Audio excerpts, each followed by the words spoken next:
या संपूर्ण नगरपालिकेतून महापालिकेचा प्रवास आणि तदनंतर नगरपालिकेचं प्रशासन आणि महानगरपालिकेचं प्रशासन त्याच्यामधला फरक आणि त्याच्यातली कार्यप्रणाली आणि उल्हासनगर शहरवासियांना मिळालेला एक दिलासा किंवा एक विकासाकडे नगरपालिकेकडून महानगरपालिकेकडे विकासाचा जो प्रवास या संदर्भात उल्हासनगर महानगरपालिकेचे तत्कालीन प्रथम नागरिक व या शहराचे जाणते माननीय सन्माननीय माजी महापौर श्री हजरत माकिडा साहेब हे नगरपालिका ते महानगरपालिका या प्रवासाचं मनोगत आणि त्याची माहिती आपल्या सगळ्यांसमोर ठेवतील. थोडक्यात विस्तृत स्वरूपात अशी मी त्यांना उल्हासनगर प्रशासनाच्या वतीने विनंती करतो.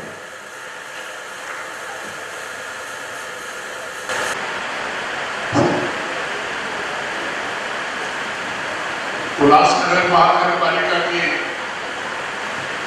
महापौर और शहर की प्रथम नागरिक मेरी छोटी बहन अपेक्षा पाटिल जी, महानगरपालिका की उप महापौर मेरी छोटी बहन पंचशीला पवार, उल्लासनगर महानगरपालिका के आयुक्त श्री मनोहर हिरेनी, महानगरपालिका में भारतीय जनता पार्टी की गठ नेता और महानगरपालिका की माजी स्थायी समिति की जो सभापति है श्रीमती आयरानी जी, उल्लासनगर के मेरे दो और बहनें जो माजी महापौर रह चुकी हैं, बहन यशस्वी नायक और बहन करुते जी, मेरे मित्र मेरे पुराने साथी नाना पवार, मेरे छोटे भाई और कॉर्पोरेटर स्थायी समिति के सदस्य राजेश मदेरे जी, कॉर्पोरेशन के सभी अधिकारीगण, इस हाल में उपस्थित कॉर्पोरेशन के सभी स्टाफ के सदस्य, भाई और बहनों,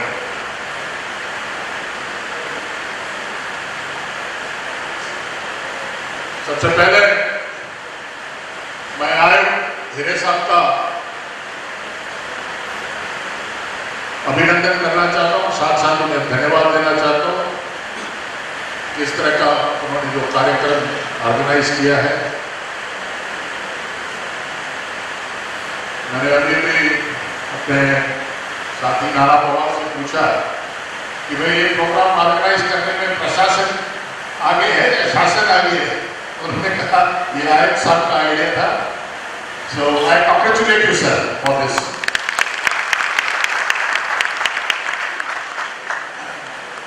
साथियों, बदाने साहब ने जो जवाबदारी मेरे ऊपर रखी है, मैं पूरी तरह से निभाने की कोशिश करूंगा.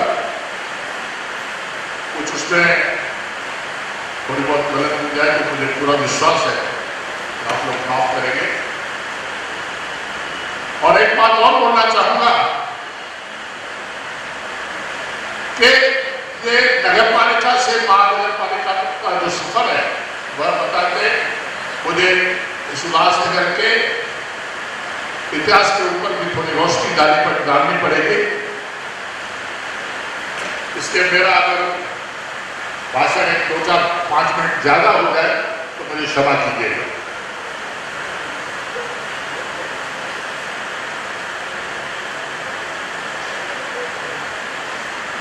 हमारी दो बहनें और आई है जो माजी महापौर रह चुकी है, उनका स्वागत है.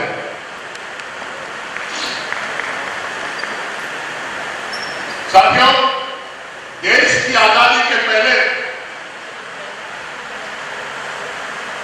1947 के पहले की मैं बात करता हूं, जब देश की आजादी का आंदोलन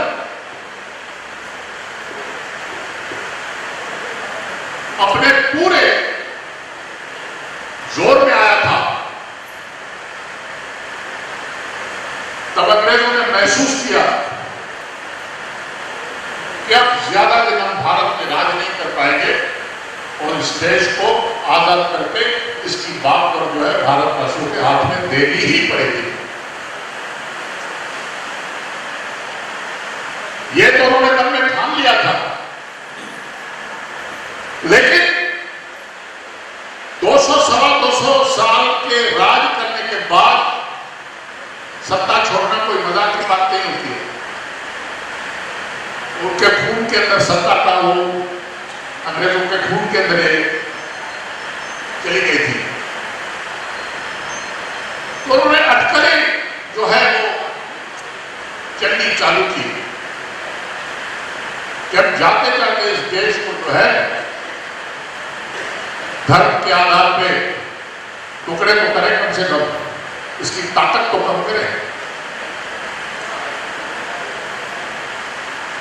ये बात उनके मन में घर कर गई थी और उसके लिए वो चाले चलने ब्रिटिशर्स ने चालू की थी। और उसी चाल का एक नतीजा था 1936 के अंदर बॉम्बे प्रेसिडेंसी, जिसका हिस्सा आज का महाराष्ट्र, आज का गुजरात और कल का सिंध था। All these three states, three provinces, they were part and parcel of Bombay province. उस समय बॉम्बे प्रोविंस, बॉम्बे प्रेसिडेंसी कहा जाता था। तो वो चाल चल के एडमिनिस्ट्रेटिव ग्राउंड पे पहले उन्होंने 1936 में 1 अप्रैल को सिंध को बॉम्बे प्रेसिडेंसी से अलग किया, और जिसकी पुरजोर अपोजिशन की थी वीर सावरकर साहब ने। क्योंकि वीर सावरकर साहब दूरदृष्टि रखते थे, वह जानते थे कि अंग्रेजों की अब पहली चाल है देश को आगे चल के तोड़ने की।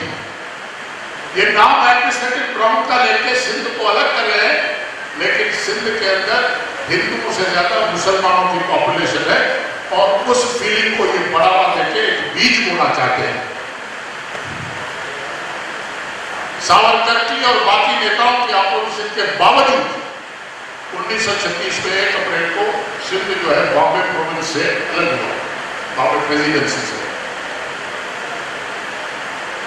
अल्टीमेटली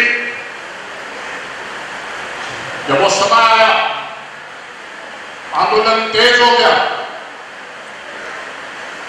1945 के अंदर, 1942 के अंदर बॉम्बे में क्विट इंडिया मूवमेंट, और उसके बाद आखिर में 47 में इस देश की बात जो है कांग्रेस के नेताओं को उनको हाथ में देनी पड़ी। लेकिन देश के 2 टुकड़े करके, और वो भी धर्म के आधार के ऊपर। धर्म के आधार के ऊपर अंग्रेजों ने मुसलमानों को भड़काया। जो भी इस देश के बाशिंदे थे हिंदुओं के साथ सदियों से, उनको भड़काया और उनको अलग पाकिस्तान देने के लिए उकसाया, और पाकिस्तान देके बाद में अंग्रेजों ने यह देश छोड़ा।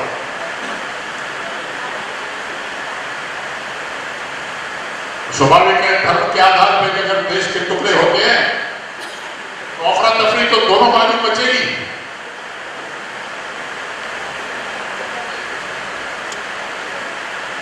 विभाजन के बाद पंजाब को आधा पंजाब मिला, आधा पंजाब पंजाबी मुसलमानों को मिला, आधा पंजाब हिंदू पंजाबियों को मिला।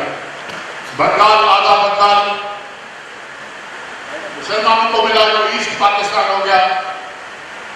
आधा बंगाल हिंदुओं को मिला, जो वेस्ट बंगाल के नाम से जाना जा रहा था।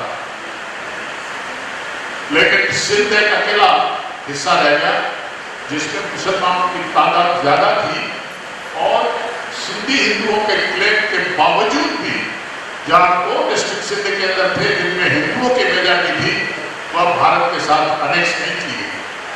वो 2 डिस्ट्रिक्ट भी पाकिस्तान को दिए थे।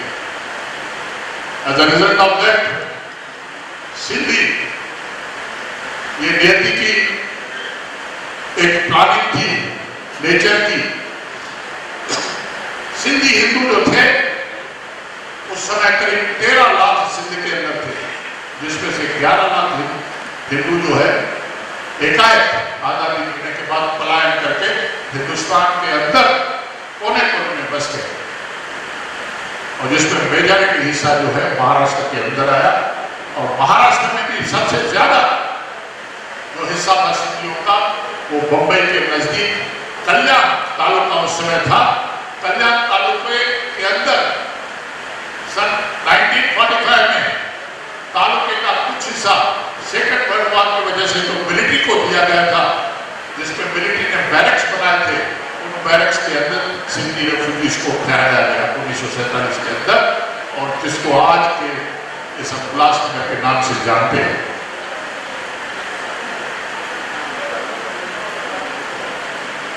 ये पूरी दुनिया जानती है कि सिंधी हिंदू जो है पीस लविंग कम्युनिटी है, इंटरप्राइजिंग कम्युनिटी है,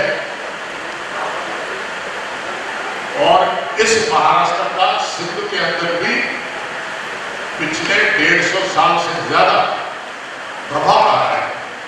सिंध के अंदर कई महाराष्ट्र ऑफिसर्स के रूप में, ब्यूरोक्रेट्स के रूप में काम करते थे। मैंने परसों संडे को डीएनए पेपर अंग्रेजी पढ़ा, जिसमें योगेश पवार की आर्टिकल आई है, माता हिंगलाज की स्टोरी लिखी है कि सिंध के अंदर माता हिंगलाज देवी का जो मंदिर है, कुल देवी जिसको मानते हैं सिंधी, वह माता हिंगलाज जो है हिंदुस्तान के अंदर अंधेरी में वर्षेवा के कोली उसको मानते हैं। सोलापुर में बावसन कम्युनिटी जो है उन्होंने हिंगलाज माता का मंदिर बनाया। तो दीज आर कल्चरल रिलेशंस, सांस्कृतिक जो हमारे रिश्ते थे वो वर्षों से चलते आ रहे हैं। पवार ने तो ये भी लिखा है अपने आर्टिकल में, आज भी कराची के अंदर नारायण जगन्नाथ मराठी हाई स्कूल पिछले 160 सालों से चल रहा है। परसों के पेपर में मैंने पढ़ा डीए में। तो इतना प्रभाव तो है महाराष्ट्र के कल्चर का, महाराष्ट्र की संस्कृति का सिंधियों के ऊपर पिछले 150 साल से चलता आ रहा है। और सिंधियों की जो स्क्रिप्ट जो लिखते थे, अरेबिक स्क्रिप्ट जो अंग्रेजों ने बनवाई थी 1853 में, उस स्क्रिप्ट का जो बोर्ड बनाया गया था, जो मेंबर्स का, उसका हेड भी पूना का एक महाराष्ट्र था, एजुकेशन ऑफिसर, जिसके नेतृत्व में वह लिपि बनी थी, हमारी स्क्रिप्ट बनी थी। यह ईश्वर की एक प्लानिंग थी कि जिस संस्कृति से 150 साल से जुड़े हुए हैं सिंधी, चलो इनको भाई उधर ही